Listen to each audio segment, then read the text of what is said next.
I'm here to discuss with you the triggers that can happen at Christmas time.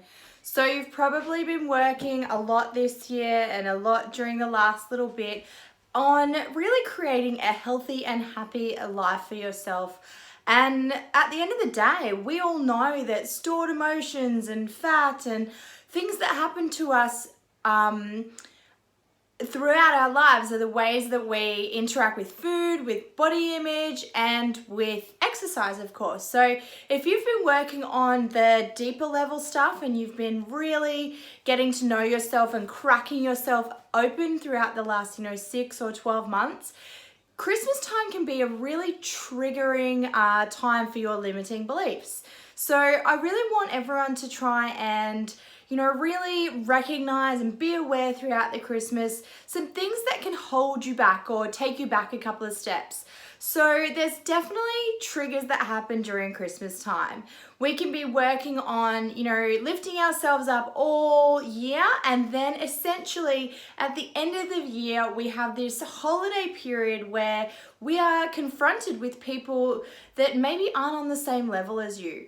So they might be going through a year of like really hard working career situations. They might be in things that they're not happy with. They might be in unhappy relationships, unhappy careers, whatever it is. They might be still in that feast and famine mode, which means that their time at Christmas is their time to unleash the beast and to go nuts with their drinking, eating, not exercising. It is when everything is amplified at Christmas time. So I am imploring you to be your best self throughout this Christmas period. So there are some triggers that definitely come up, and they're very repetitive behaviors, or they're quite simple triggers in the way that they're really common. So the top 3 triggering situations that come up for a lot of my clients are number 1, comments from, family members or loved ones and people around you that essentially have your best intentions at heart, but because they're not on that same, positive, neutral, thought process as you, and they don't, they're not working on that deeper level stuff and self-improvement.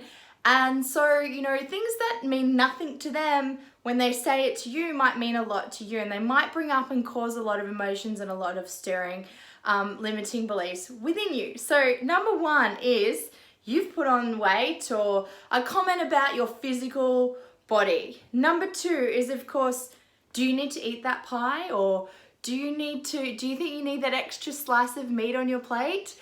And number 3 is, of course, comparison. So, is Sally doing better in her job, better as in the family members see it as doing better in her life, in her career, in her relationships?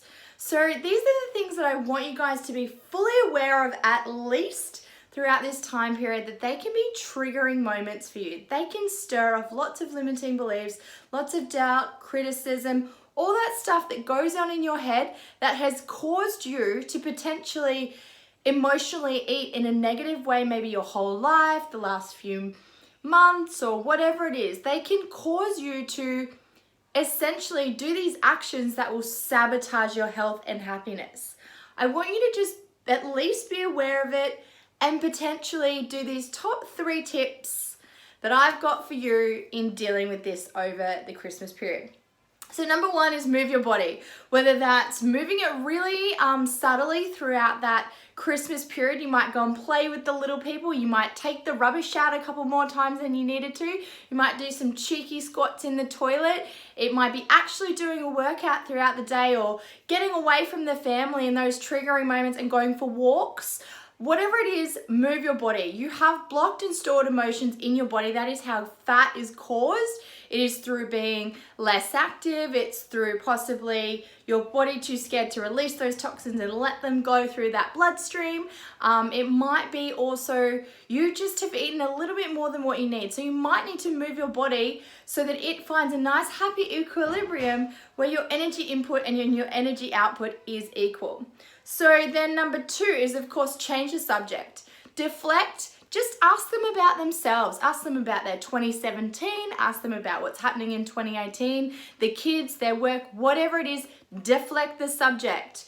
And number 3, forgive and let go.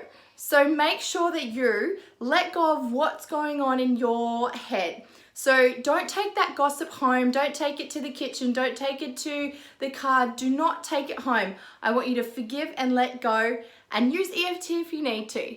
That's it from me. I hope these Christmas tips help you a little bit over the Christmas season. It is a sea of bubbling emotions for everyone. There are people that shouldn't be put together at this time of year because they cause so many triggering moments. But I want you, because you are now fully aware of your limiting beliefs and you're ready to change, I want you to do something different this year. So be aware, stay on track emotionally with your health and fitness and your happiness, and be really committed to what you've been trying to do all year, and just appreciate yourself for what you are, which is you are enough. Be brave, be you, enjoy your Christmas. Bye.